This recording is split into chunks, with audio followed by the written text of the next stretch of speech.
तुमची इष्टदेवता कोण आहे माहिती आहे का? आणि तीच तुमची कुलदेवता आहे का? आणि ग्रामदेवता वेगळी कशी असते? बहुतेक लोक इथेच गोंधळ करतात.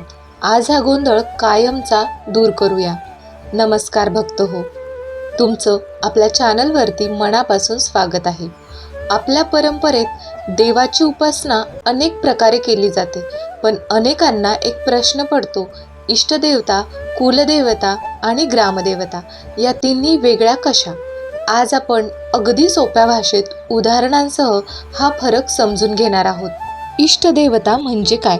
इष्ट म्हणजे ज्याच्यावर आपली विशेष श्रद्धा आहे, जो आपल्याला आवडतो, ज्याच्याशी आपलं मन जोडलेलं आहे. इष्टदेवता ही प्रत्येक व्यक्तीची वेगळी असू शकते. ती आपण स्वतः निवडतो, आपल्या श्रद्धेनुसार, अनुभवांनुसार आणि भावनेनुसार. उदाहरणार्थ, कोणाची इष्टदेवता श्रीकृष्ण असू शकते, कुणाची महादेव, कुणाची देवी दुर्गा, कुणाचे स्वामी समर्थ किंवा दत्तगुरू. अशा प्रकारचे इष्टदेवता आपल्या असू शकतात. ज्या देवतेचं नाम घेताना मन शांत होतं, डोळे आपोआप मिटतात आणि विश्वास निर्माण होतो, ती तुमची इष्टदेवता. थोडक्यात इष्टदेवता म्हणजे वैयक्तिक श्रद्धेची देवता. तर कुलदेवता म्हणजे काय? कुल म्हणजे आपला वंश, आपलं घराणं, आपली पिढी. कुलदेवता ही आपल्या संपूर्ण कुळाची रक्षणकर्ती देवी असते. पूर्वीपासून आपल्या पूर्वजांनी ज्या देवतेची उपासना केली, तीच देवता पुढच्या पिढ्यांनीही मानायची परंपरा आहे. कुलदेवतेचं मंदिर ठराविक ठिकाणी असतं.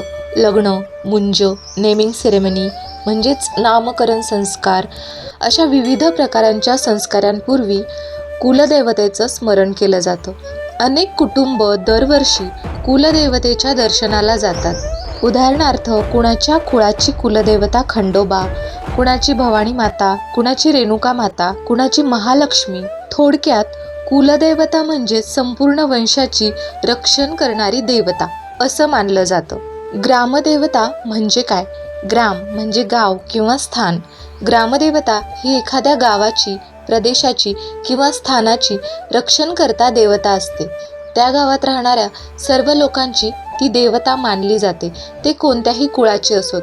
गावाच्या सीमेवर किंवा मध्यभागी ग्रामदेवतेचं मंदिर असतं. सण, जत्रा, उत्सव ग्रामदेवतेच्या नावाने होतात. गावाच्या संरक्षणासाठी तिची पूजा केली जाते.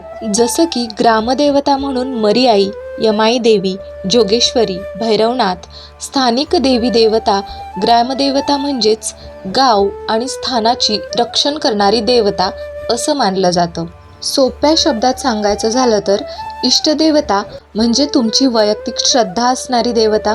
कुलदेवता म्हणजे तुमच्या वंशाची देवता. ग्रामदेवता म्हणजे तुमच्या गावाची देवता. तीनही देवता महत्त्वाच्या आहेत, पण त्यांची भूमिका वेगवेगळी आहे. भक्त हो, देव एकच आहे, रूप अनेक आहेत. आपण ज्या भावनेने स्मरण करतो, त्या भावनेतून देव आपल्यापर्यंत पोहोचतो.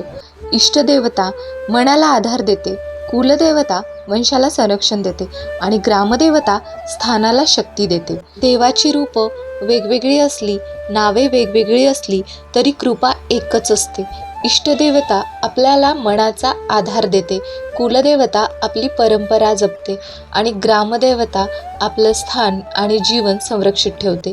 श्रद्धा हीच खरी पूजा आहे. भाव हा सर्वात मोठा मंत्र आहे आणि स्मरण हेच सर्वात मोठं साधन आहे. दररोज थोडा वेळ देवासाठी द्या. नाव घ्या, कृतज्ञ राहा आणि विश्वास ठेवा. दैवी शक्ती तुमच्या पाठीशी नेहमी उभी आहे. श्रींची कृपा सर्वांवर राहो.